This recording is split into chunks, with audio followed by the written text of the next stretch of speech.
Regina Lay. I'm Pauline Verzosa. And I'm Shawn Yao. The big stories tonight: was Zaldy Co arrested or not? A week after the president's announcement, the Justice Department says technically arrest wasn't the right word. And the Court of Appeals has frozen the assets of a sitting prominent lawmaker said to be involved in money laundering and other corruption-related crimes, but it wouldn't say who. And newspaper reports say that the NBI has charged the wife and son of former Congressman Mike Defensor with human trafficking in relation to the raid at a hotel a few days ago. Let's do away with the word arrest, no? Let's do away with the word arrest because arrest assumes that it's being done by the country which has jurisdiction over him, right? And the Czech Republic cannot lawfully arrest Zaldy Co because, of course, wala naman siya outstanding warrant dun eh. So those are two different jurisdictions. As I said, the big question is, was Zaldy Co arrested or not? This has been the question since the fugitive ex-lawmaker was blocked from entering Germany last week. The Justice Department has issued a clarification on this, which seemed to have contradicted the president's earlier announcement. Now, was this just a plain issue of semantics? Mobile journalist Arles de los Santos has tonight's big story. A simple clarification by the Justice Department on Zaldy Co's status in the Czech Republic has led to more questions. Yesterday, DOJ spokesperson Attorney Polo Martinez said it was not proper to say that Zaldy Co was arrested in the Czech Republic. So with the word arrest because arrest assumes that it's being done by the country which has jurisdiction over him, right? And the Czech Republic cannot lawfully arrest Zaldy Co because, of course, wala naman siya outstanding warrant dun eh. So those are two different jurisdictions. Today, Martinez qualified his answer once more. Martinez said that Co was the subject of an official law enforcement action by the Czech authorities and that he is still within their jurisdiction. Martinez said it's much like when immigration authorities deny a person entry at the airport or exclude that person. A week after news of his being detained broke, and there is still limited information on Zaldy Co. Per Martinez's statement, it sounded like they have yet to open formal dialogue with the Czech authorities. People also pointed out that Martinez's clarification contradicted the palace's initial announcement on April 16 that Zaldy Co had been arrested. In a statement today, Palace Press Officer Claire Castro insisted that the president did not use the word arrest when he made the announcement about Co last week. She said that he only announced that Co was in the custody of the Czech Republic due to the lack of proper documentation, that Co was apprehended due to immigration concerns. But in this screenshot of the president's initial social media post, it can be seen that he used the word nahuli, the Filipino translation of arrested. In addition, the news article from the Presidential Communication Office's official website on April 16 also used the headline, "Fugitive ex-Ako Bicol Rep Zaldy Co arrested in Prague, held in Czech custody." Fast forward to this week, and the DOJ says Co wasn't technically arrested and that it was just that his liberty was restrained due to his failure to present proper travel documents and that he is being held by the immigration authorities in the Czech Republic. A Philippine delegation led by DOJ Secretary Frederick Vida arrived this afternoon in Prague to meet with Czech officials to discuss the return of Co to the Philippines, the timeline which remains indefinite. Hindi po natin masasabi, no? Just to echo Secretary Vida's statements, we cannot provide the timeline, we cannot say. It will depend entirely on what the Czech Republic, how the Czech Republic is willing to accommodate us. Kapatid Arles de los Santos, we are One News. So, here we get into a little bit of semantics again. I know what Yusek Claire Castro said earlier, that this is not contradicting what President Marcos said last week. But the thing is that, as you saw, dun sa official news item ng PCO on their website, and when I last checked, it was still on there. They were the ones who used arrested, and that's why we all thought, okay, got it, they got him. And of course, for journalists, the PCO website, that's an official source. Yes, exactly. That essentially has the imprint of Malacanang. So I take issue as well with Yusek Castro saying, no, hindi naman contradictory. Wala naman contradiction dun sa sinabi ni President Marcos. But there is, because now the DOJ is saying, technically not arrested. And we knew that because the charge at that time was he was traveling without official documents. But you know, you could also be arrested for traveling without any documentation on you. Yes. It's just a different charge. It's a different- It's a yes. different charge. But technically, you could also be arrested for something like that. Also the tweet, right? So BBM did not actually do a live announcement. He chose to post it on his social media Oo. accounts first and in Filipino, right? Oo. So, ano ba yung The nahuli? first was nahuli na si Zaldy Co. So if you'll translate nahuli in English, Maraming kasi possible. marami namang Captured. Captured, caught, apprehended. And so the conversation in the newsroom today has been like, ano ba ang English translation ng nahuli? and I don't know. I mean, like, also at the same time, I feel like, why is the onus on us? They're the ones who said it, correct. right?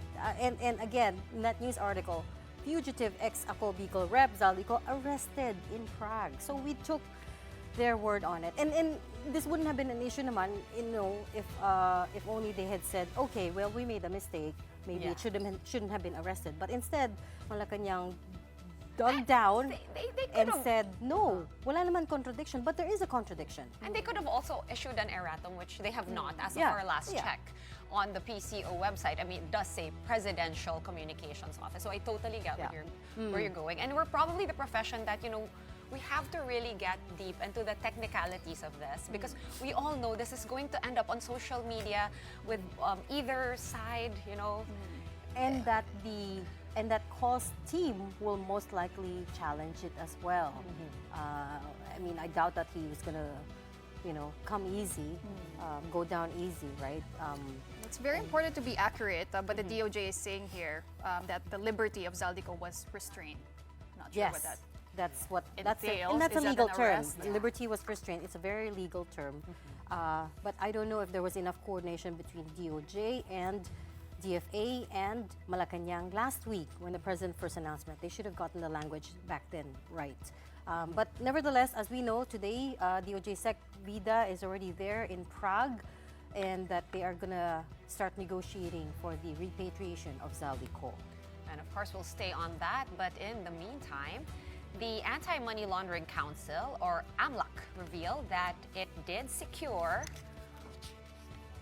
another freeze order from the Court of Appeals against the assets of an unnamed incumbent legislator linked to flood control anomalies. Subject to this freeze order were properties of a prominent incumbent legislator, a business associate, and a corporate entity allegedly found to have been involved in the scandal. The freeze order covers 25 bank accounts and 10 insurance policies listed under the said legislator, as well as 27 bank accounts, 10 insurance policies, and 1 investment account under the legislator's alleged business associate, and 2 bank accounts, 7 property accounts, and 1 real estate property registered under the name of the said corporate entity. Now, per AMLAC's statement, the CA found probable cause to link these assets to plunder, direct and indirect bribery, and to violations of Anti-Graft and Corrupt Practices Act. Meanwhile, over at the Sandigan Bayan, despite being sick, former DPWH Undersecretary Roberto Bernardo testified on the last day of the hearing, which was to decide on former Senator Bong Revilla's petition for bail. Bernardo, who is now a state witness, insisted that he had personally delivered more than 500 million pesos in kickbacks to Revilla and presented a sample of the box that he used to store the money in. He called it Banker's Box, which could fit 30 million pesos each, denominated in 1,000 peso bills. Bernardo even brought with him the vehicle that he used to deliver the cash to the Revilla clan's so-called White House in March of 2025. To sum it up, Bernardo says he made 3 deliveries to Revilla, the first in 2024, which was 125 million pesos, and 2 in 2025 for 125 million and 250 million pesos. Before this, former DPWH NCR Regional Director Gerard Opolencia also took the witness stand, but said all he did was submit a list of projects from district engineers and follow-up deliveries of commitments or kickbacks of project proponents on order by Bernardo. After today's hearing, the Anti-Graft Court is expected to release its decision on the bail petition by the 1st or 2nd week of May. For now, here is all Revilla has to say. Sen, kamusta po? Okay lang. Okay naman po. Lalabas na yung katotohanan. Meanwhile, former DPWH Secretary Manny Bonoan has denied allegations raised by Bernardo's former aide and driver Virgel Nino Garcia. To quote Bonoan, Garcia's statements are mere hearsay. The glaring deficiencies justify the conclusion that the allegations were not presented to establish the truth regarding the alleged malversation of funds for the supposed ghost flood control projects, but to merely besmirch my reputation. Bonoan has instructed his lawyers to file criminal charges against Garcia for alleged false testimony. And recall that Garcia claimed Bonoan allegedly received a delivery of 55 boxes containing cash in 2024 and 2025 at a hotel in Manila and a restaurant in Tomas Morato. The NBI has filed charges against the wife and son of former Congressman Mike Defensor. NBI Director Melvin Matibag confirmed to the Philippine Daily Inquirer. This stems from the raid conducted by the NBI Special Task Group on April 21, wherein they rescued 54 women from the Chicago nightclub and Blue Hotel in Pasig City. The NBI said it had evidence that sexual services were being conducted in both establishments. Matibag said they only discovered the establishment was linked to the Defensors when they examined the corporate records after the raid. This operation is a rescue dun sa mga victims ng human trafficking. And upon rescuing them, that's the only time we discovered when seeing the documents. Ito pala, ang mga may-ari, yung asawa nga ni Mike Defensor at anak niya. So makikita natin dito yung hotel operations at saka yung sa KTV, yung modus talaga nila magkarugtong. In a statement today, Defensor's wife Julie Defensor vehemently denied any involvement in the suspected human trafficking operation. She dismissed the claims as baseless and politically motivated. Defensor said the accusations were part of continued harassment connected to her husband. She also challenged NBI Director Matibag to address any personal or political issues directly with her husband instead of dragging her family and their workers into the dispute. 24 other individuals were charged alongside the Defensors, specifically for violating the Anti-Trafficking in Persons Act and the Comprehensive Dangerous Drugs Act of 2002. But Matibag dismissed Julie Defensor's allegations, saying that it's unfair to brand this as politically motivated.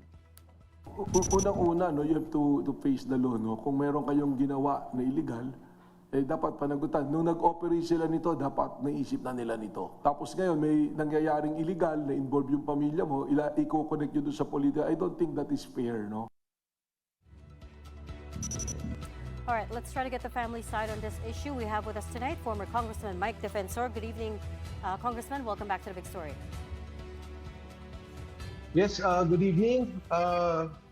Regina, I think Ces is there. Good evening to everyone. Oh, no, Ces is out tonight. So you have us, I'm sorry. But No, it's okay. first thing is I wanted to clarify something by you. The NBI charge sheet and the NBI press con on this referred to your son, but I noticed that in your wife's statement today, she referred to your child as your daughter. Could you set the record straight for us, please? Yes, yung anak ko niyan, si Miguel Gabriel. Well, now she has opened that she has opened that she's gay, and so we address her as her, and we call her by the name of Mel. So she's the one na kasama siya dun sa sinasabi na involved doon sa corporation na sinasabi namin. It's not true. No, my wife gave a statement on this. Basically, ang nangyari dyan is that the establishment or the building is owned by us, not us, but many investors in a corporation. So itong Chicago, particularly the club that they raided, is one of the lessors of that establishment.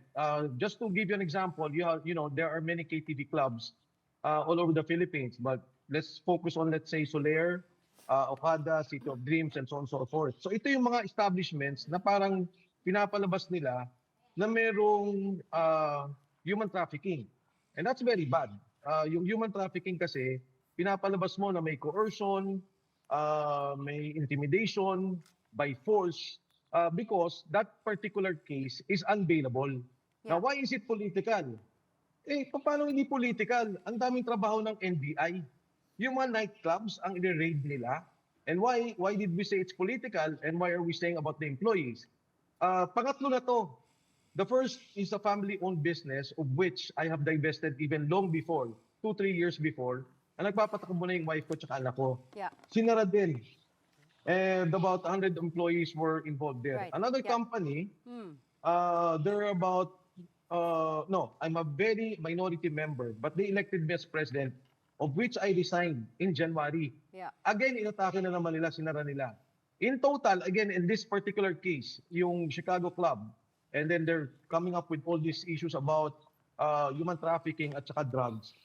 Inatake na naman nila, and they raided it, and now they will file this case. So all in all, we're saying almost 1,000 workers are already affected. Yeah. Okay. In the middle of a crisis. No, let me just finish. In the middle of a crisis.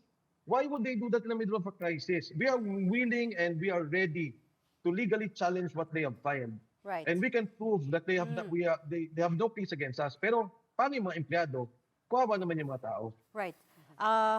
There's a lot of points there, but first of all, I mean, I don't think it's exclusive, right? Just because there's a crisis doesn't mean they can't investigate wrongdoing. But I want to be very clear about something. Are you denying that your family had any involvement at all, or are you denying that there was trafficking going on at the club?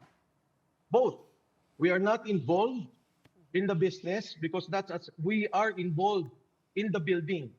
Now, we are involved technically with so many other investors. In fact, maraming mga investors doon, kakampi pa ng administrasyon. Number two, there are many establishments there. You have 7-Eleven, you have the Korean restaurants. They are lessors and we are not involved in any of their operations. So basically, long story short, landlord po kayo, and that much you are agreeing to. Pero to say, no, because according to the NBI, your family or your wife and your daughter own the establishment, that is erroneous. Just to clarify. Yes. Yes, and also, pagdating doon sa ownership ng property, hindi kami lang yan kasi marami kami nag-invest dyan eh. In fact, may office din kami dyan and we are renting to the mother corporation which owns the property. Okay. So who owns Chicago, the KTV, Congressman? It's a company, the Chicago company, that I think they already have the NBI report on that. Yeah. And then yung mismong hotel that they're sabi na we are involved, give up na namin yun in 2019. Kasi we really had that hotel before and we were operating it. But in 2019, it was taken from us. Another group operated it for just, binabayaran nila yung rental. Pero yung point ko, yung sinasabi na, porket crisis, hindi kayo exempt, I agree. But the point is, ang dami nating problema ang criminality. And you're attacking KTV clubs, that's the point. You have to remember, human trafficking is parang sindikato yan. Kinukuha niyo yung mga tao, especially in child prostitution, ilalagay niyo sa isang lugar, and then inaano ninyo siya. Parang pino-force ninyo, in-intimidate ninyo to do sexual favors. Yan yun. Yan yung definition ng law. And none of that falls in all of this, even in the testimonies. I saw the reports already that came out. May walang ganun eh. Well, technically, Congressman, a KTV bar or a nightclub is not an illegal business per se. But as the landlords, were you aware of the nature of the business? Kasi ang sabi po ng NBI dito that sexual services were being offered. Well, ang sinasabi ko, yung operations nila is operations nila yon. In the same manner na yung Korean restaurant, we don't know the ingredients. We don't know what they cook, what they serve. We don't know their prices. So that's them. That's their operations. Ang pino-point out ko lang, di ba, ang dami nating problema ngayon. Si Atty. Matibag, ang tinututukan, tingnan niyo lahat ng records ng NBI, puro mga korporasyon ng mga kalaban. Puro mga kalaban.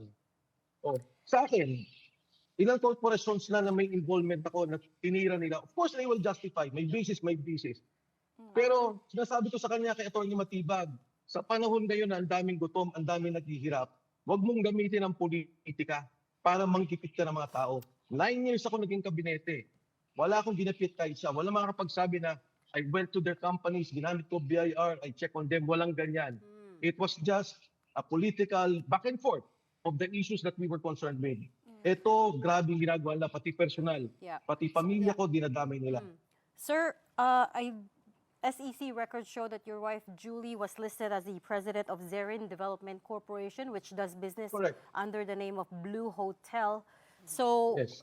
I mean, I know you're saying that you guys are just landlord, but she was also serving as the president of the company, right? So in a Yes, way, she's also we- operating it. No. We gave that up in 2019.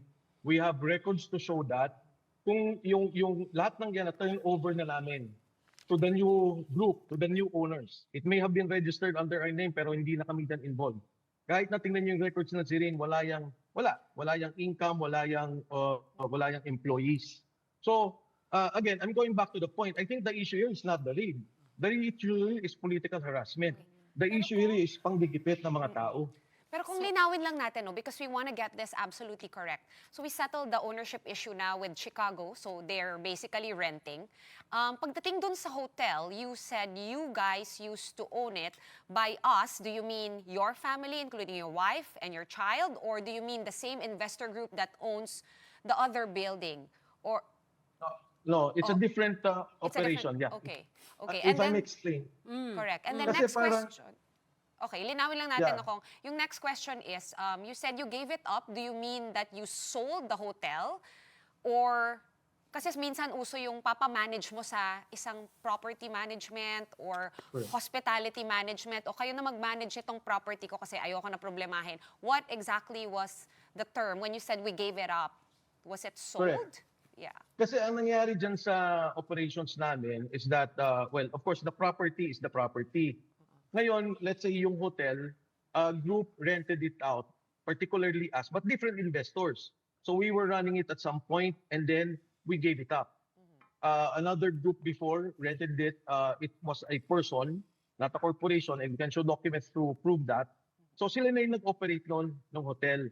So as I've said, yung isang office naman doon, they're renting it out for an office. So sila naman ang nag-operate doon as an office. So yan yung structure nung it's how can I put that again? Parang isa siyang, let's say, isang building that we have a different group of investors. Then some people may be investing in this and they will be setting up their own business there. Yung iba naman ganito gagawin. So ganun yung setup nung pinaka property. And we have records and we have documents to show that and to prove that. So can I just get one thing straight as well? Your wife is no longer the president of Zerin Development? No, she's not. She's not anymore involved in any way with Zarin. She's not running the hotel. Nothing. Kaya yung NBI, pinipilit nila talaga na, I guess, na pinipilit nila na idikit yung issue na gawin nila tong human trafficking issue. Pero bukas pa yung Zerin, sir. I mean, it still exists. Yung Zarin kasi, again, inibap na namin yan 2019. Now, noong 2025, kaya sinasabi lang may license doon, yung company, si Mabel, one of those, I think, part owner of Chicago, they revived the corporation under them. So hindi na kami involved in any way with that operation, with anything in that operation. Congressman, you are calling this as a part of a political attack. But when it comes to the corporation that owns this building, would you say the other investors are just private individuals or meron din pong mga high-level individuals or mga galing po sa mga prominent na political families? Well, again, mga investors to na private, and I don't want to drag their names into the issue, pero marami doon kakampi ng administrasyon. That I can say. Push comes to shove, nandun naman yung mga tao, inaresto nila, tanungin nila sa sino mga nakikita nila doon. And it will show na mas makakasama pa nila yung mga grupo ng administrasyon kaysa kay any of us persons, or personalities in the opposition. NBI Director Melvin Matibag says they only found out that the companies were linked to you guys after the raid. He said that they got tipped off. And then they conducted surveillance operations, and then they binantay nila and so on and so forth. And they even at some point discovered nga the secret passage allegedly that leads to the nightclub to the hotel. Sorry, the hotel to the nightclub. And again, he says it's unfair for your wife to characterize this as politically motivated because they only found out of the linkage to you guys after the raid. Si Atty. Matibag, matalinong tao yan. May tao sila sa NBI. Alam ko na marami na wala ng respeto sa kanya sa loob ng NBI because nakikita nila yung mga operations na ganito, na very political. Ang sinasabi ko, ang dami nating problema sa Pilipinas ang i-ooperate mo, ang magkakaroon ka ng SPIA pag ikakaroon ng investigation, ay yung mga KTV clubs. Nagkataon, ang dami KTV clubs. Diyan lang sa Pasig meron, Casablanca is in Shangri-La, sa Manila you have in Okada, City of Dreams. Lahat lang yan, diba? They have KTV clubs. So, bakit natututukan itong kumpanyang to? Bakit natututukan yung particular operation na to?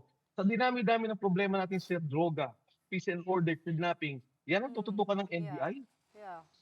Yeah. And So, yet, it is political.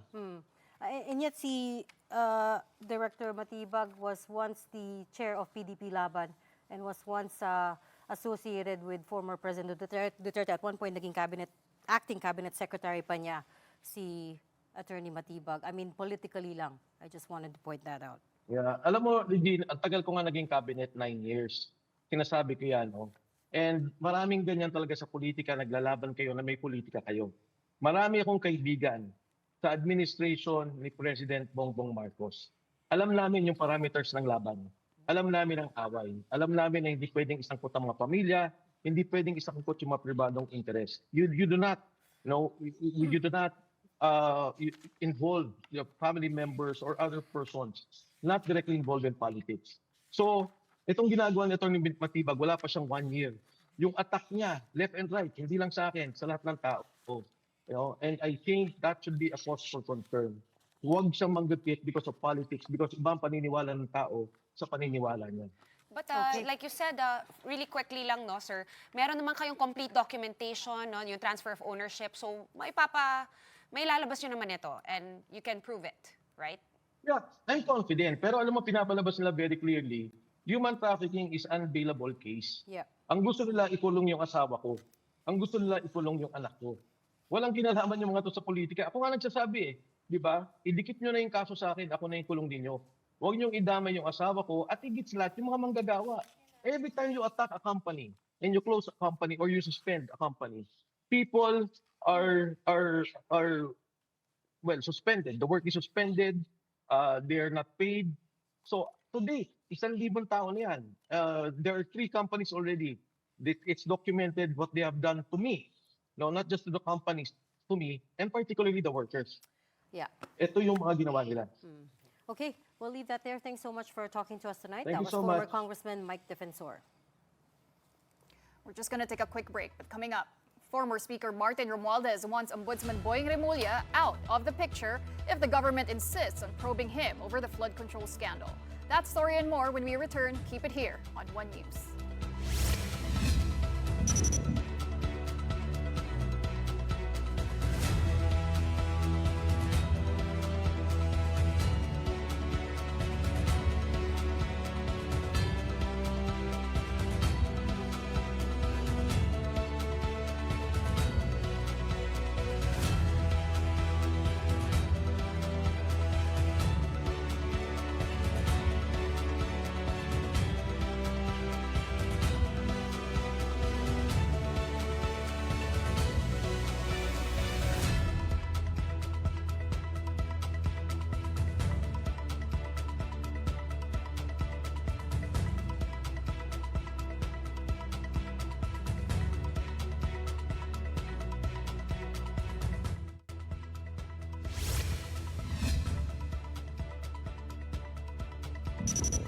Welcome back to the Big Story.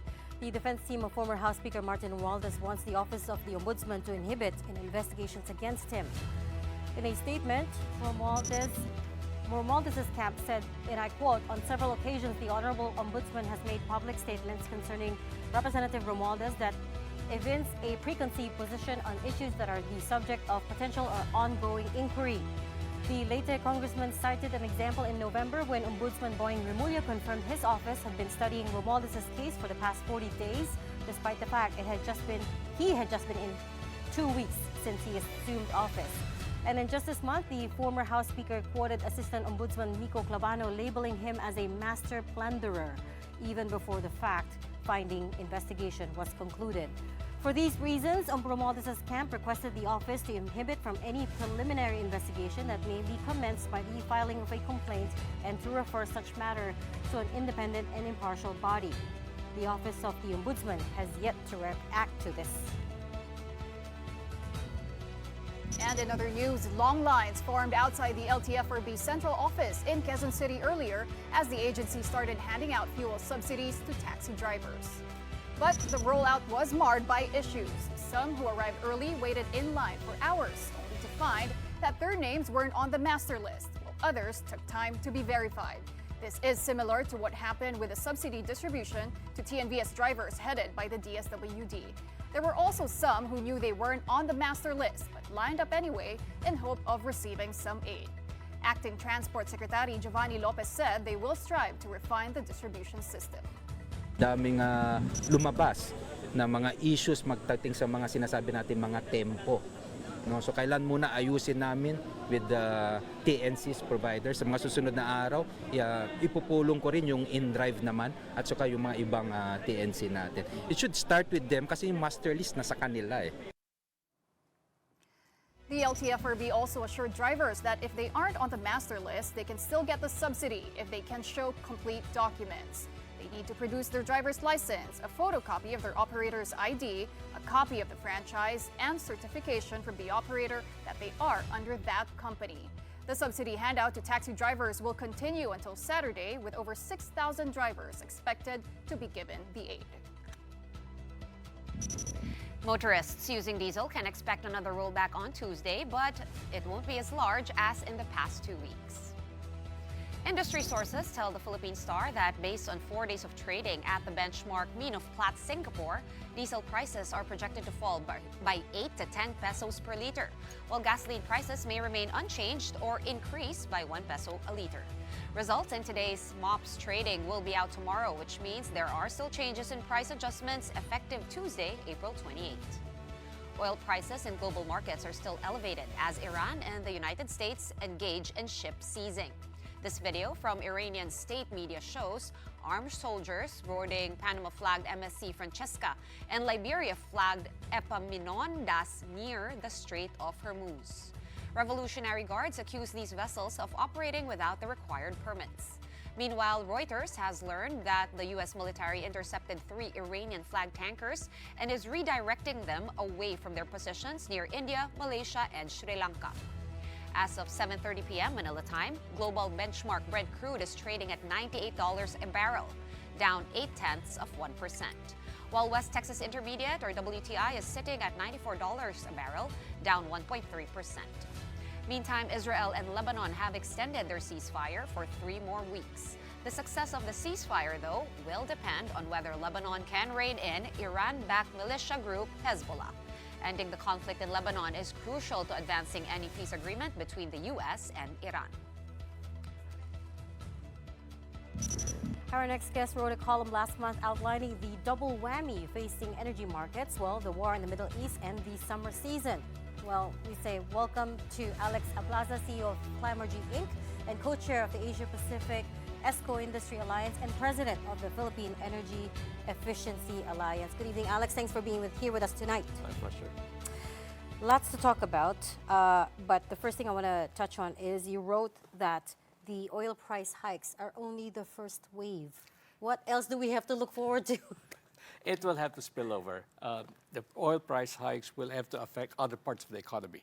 So the next wave would be the utility sector, Ouch. so the electricity sector. We have to be reminded about 400 megawatts are still powered by fuel and oil products.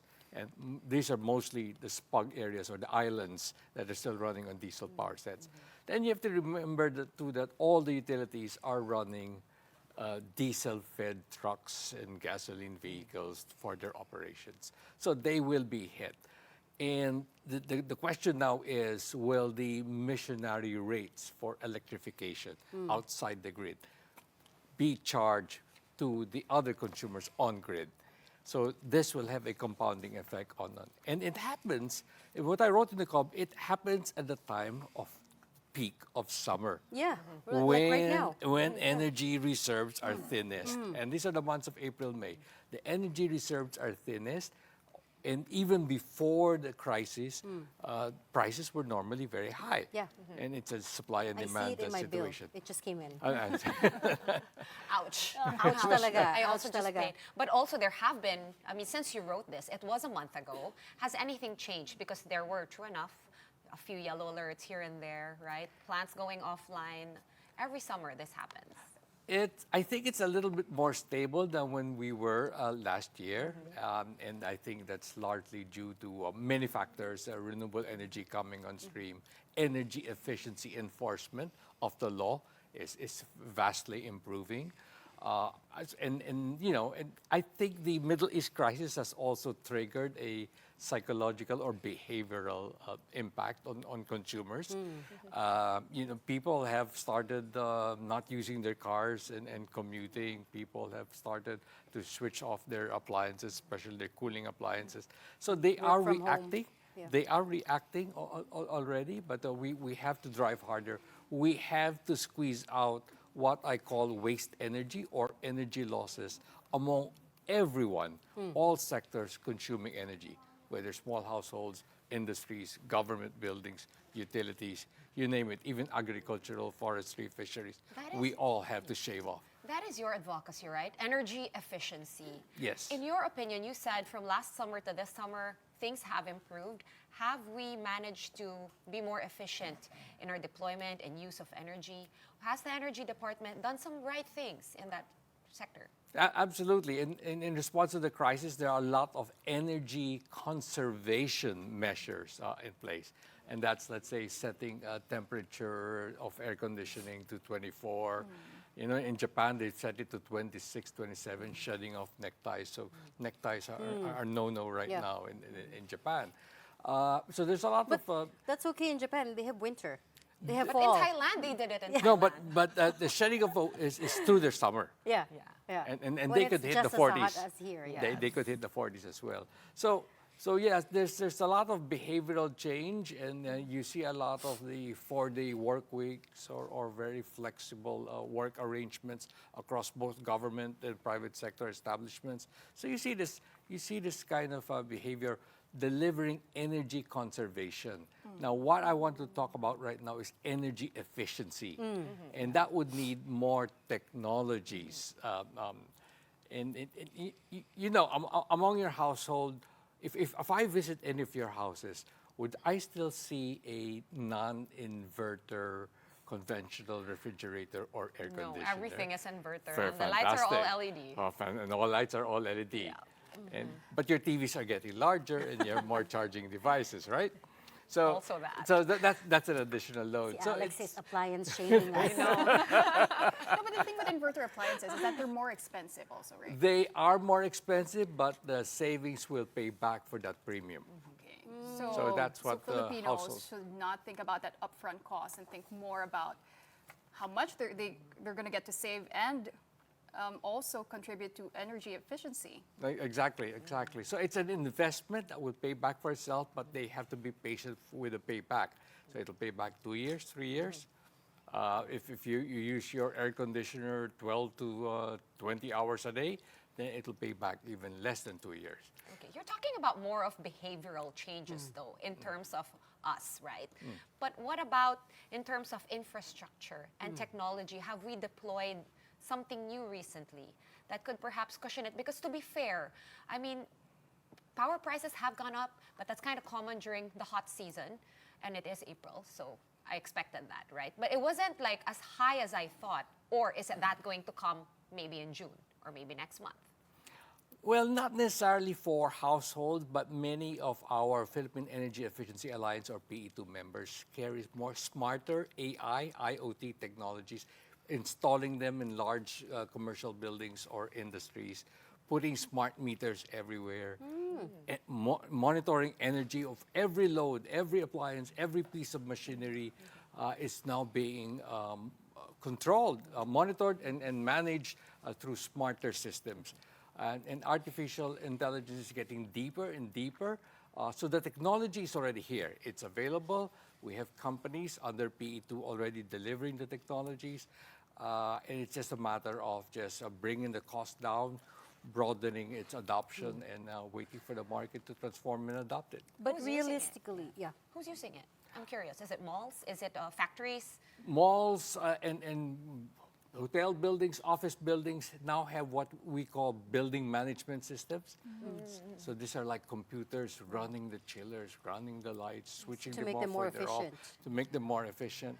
But realistically, all these aggressive energy efficiency initiatives, how much do we save in the long run? Have you crunched the numbers, whether in terms of energy or peso amount? You know, what are we working towards? I like that question because actually the Philippines is sitting on 182 million tons of oil equivalent. It's like an oil reserve that will bring us through 2040. And how big is 182 million tons of oil equivalent? If I were to capture all the diesel, gasoline, and electricity consumed in 2025, it'll be 7 years worth. That's how much I want to harvest. And I'm just harvesting, what, 10, 15% out of residential, commercial. 7 years of energy consumption by the whole country? Of diesel, gasoline, electricity. Of the whole country? Of the whole Oh, country. wow. Okay. 2025, using 2025 statistics. So it's huge, but we all have to pump in the technologies. And it will happen through the next decade and a half. Well, I know that MSMEs are now covered by the Energy Efficiency and Conservation Act, but how ready are they to comply, and what are the barriers that they are still seeing?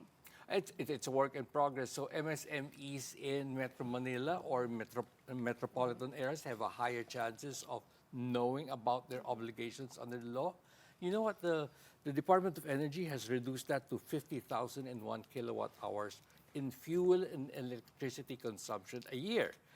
And that is a hole-in-the-wall restaurant. That is a 200 square meter daytime air-conditioned office with 20 employees. So you can imagine a business of that size and larger now face a long list of obligations under the law.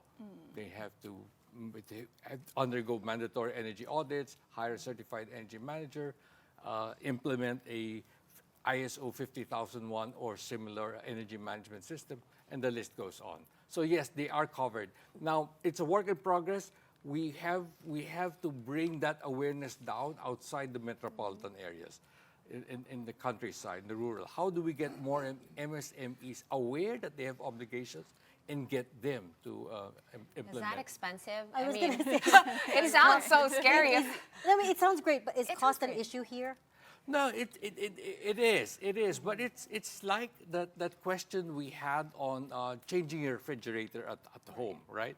If you will pay back the premium in 2 years, you will do the same for an MSME, for our businesses, for a restaurant, for air conditioners, for boilers, for chillers, for MSME or mid-market or even a large corporate. So since that war broke out, and that last night, Pawi and I here had a guest with Ces. She's not around today, but he was selling a rooftop solar.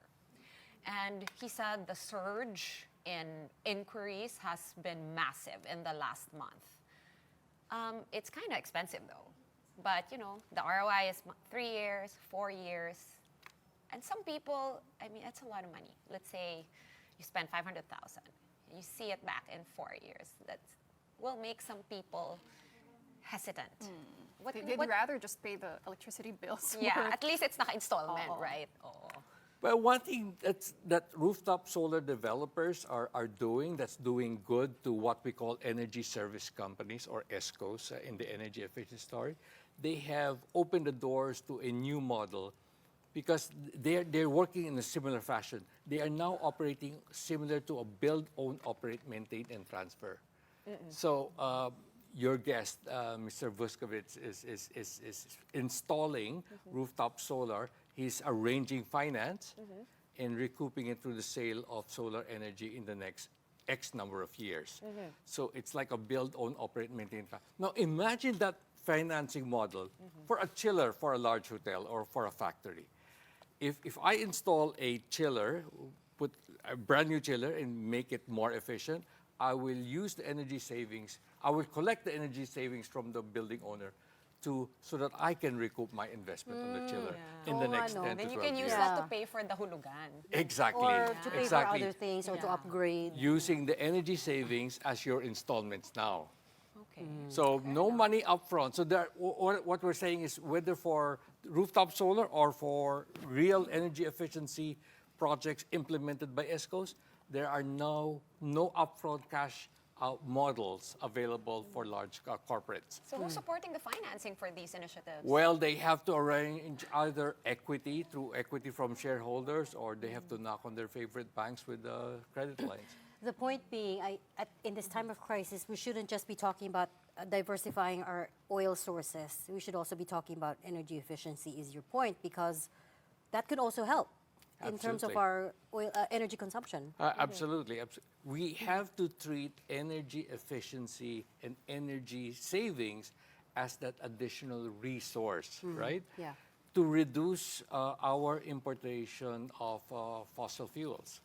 We have to decouple our economy from this importation and make us more resilient, Oo nga, more because we're prepared for heavily- such supply shocks, right? Heavily reliant on the Middle East, as we found out throughout this crisis. Exactly. So how many more Straits of Hormuz will we have, right? So it's oil today, but so We're we too have. reliant on imports, period, in every single sector. But what's your take on EVs? I mean, there's a huge demand now for electric vehicles, and Will that help? requires I like EVs. In fact, EVs, while it puts a new load, it is at the end of the day efficiency as well. Especially for those that are doing stop and go. So my dream, my dream. So if we were stuck in EDSA, or if you, my dream is, what if you were a jeepney driver? They are best Yes. suited for an Yes. electric motor because they're doing stop and go. An internal combustion engine is just not designed Very for inefficient. very inefficient for Very stop and Eh, go alam mo driving. naman what happened with the PUV modernization plan, right? Well, there might be a solution for that. What if they used to own chassis and body and find a new business model where they retrofit a hybrid or electric model? So we found the one thing that he's actually willing to charge to add to our numerous chargers. EVs. So, EVs are good.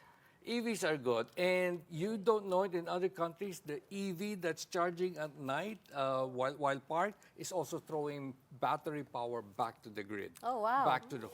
Oh, back wow, to I your didn't know home. that. So it's two-way. And in other markets, the households with EVs are actually prosumers because just like rooftop solar, they can throw excess power back to the grid. Alex naman, you're going to add to the EV demand. But anyways, we'll leave that there. Thank you so much for talking to us today. Alex Ablaza of Climergy Inc., also president of the Philippine Energy Efficiency Alliance. And we are pausing for another breather, but right after that, what's next for the defense team after the ICC commits former President Rodrigo Duterte to a full trial? The answer when the big story returns. Stay tuned.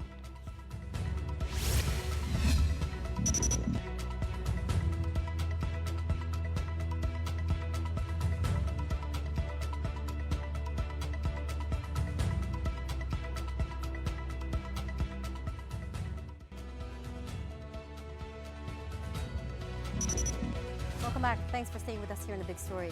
Former President Rodrigo Duterte has accepted that he will soon face trial, according to his daughter Kitty.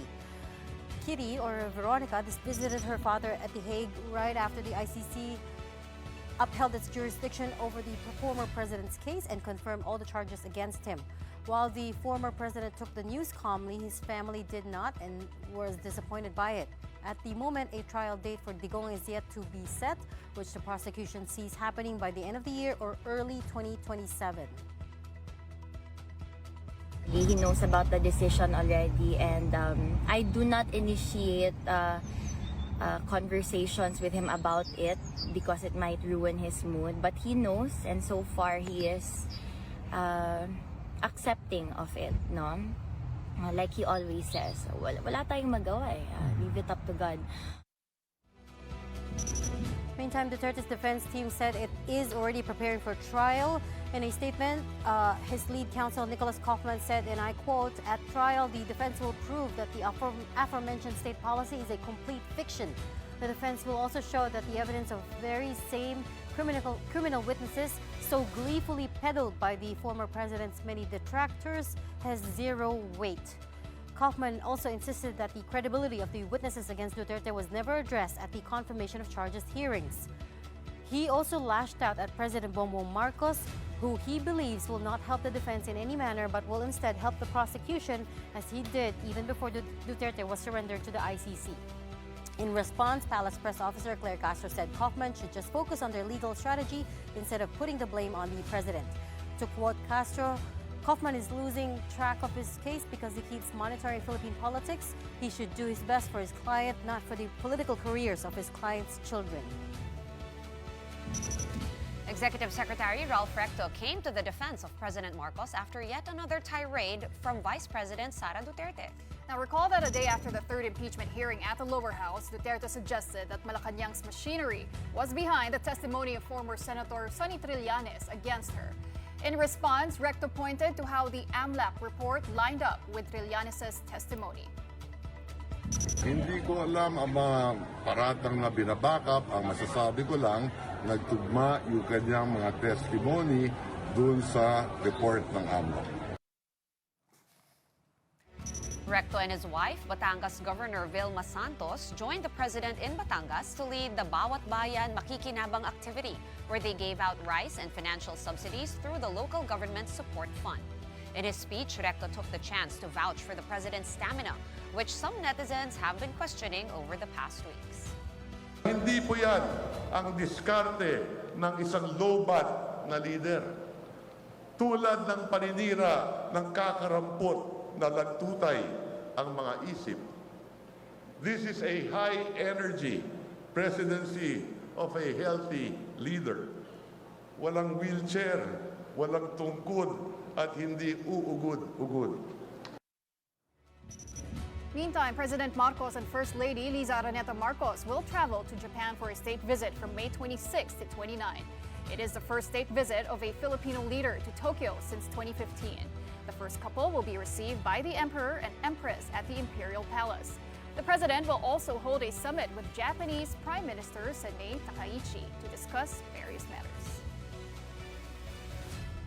All right, and because it is Friday and after quite a busy news week, let's try to unwind a bit, shall we? For our big picture tonight, Spotify celebrates its 20th anniversary with a list of most streamed of all time. Taylor Swift holds the crown as the most streamed artist of all time. Bad Bunny, Drake, The Weeknd, and Ariana Grande complete the top 5 artists. Bad Bunny will have a lot to celebrate with Un Verano Sin Ti sitting at the top of the most streamed albums of all time. And the most streamed song of all time, it's Blinding Lights by The Weeknd. So did your favorite songs and artists make it to Spotify's lists? Naku, ako wala. Hindi ako nagulat kay Taylor Swift, pero nagulat ako na the most streamed song of all time is not a Taylor Swift song. Actually, yeah. Which is Bad Bunny? What? It's Blinding Lights by The Weeknd. The Weeknd. Wow. Justin Bieber didn't make it. I know! No? Well, I guess he's been quiet towards when YouTube was really peaking in terms of music videos and leaving, Spotify pala to. Spotify. And he broke the internet Or the past few weeks Lady because of Gaga, Coachella. for that matter. Lady Gaga. Alright. Well, Taylor Swift. Okay. Okay. We have to end the show, and I know you wanted to end on a high, but I just wanted to break the news already that the DOJ is holding a press conference in just a few minutes from Prague. DOJ Acting Secretary Frederick Vida is in Prague right now, and they are about to give a press conference. We will break the news to you on our social media pages, so stay tuned for that. All right, but that's it from us here on The Big Story this week. Thank you so much for watching. We are back here on Monday, though, at 8 o'clock p.m. We'll see you then. Kapatid, we are one news, all sides, all the time. Have a good night and a great weekend.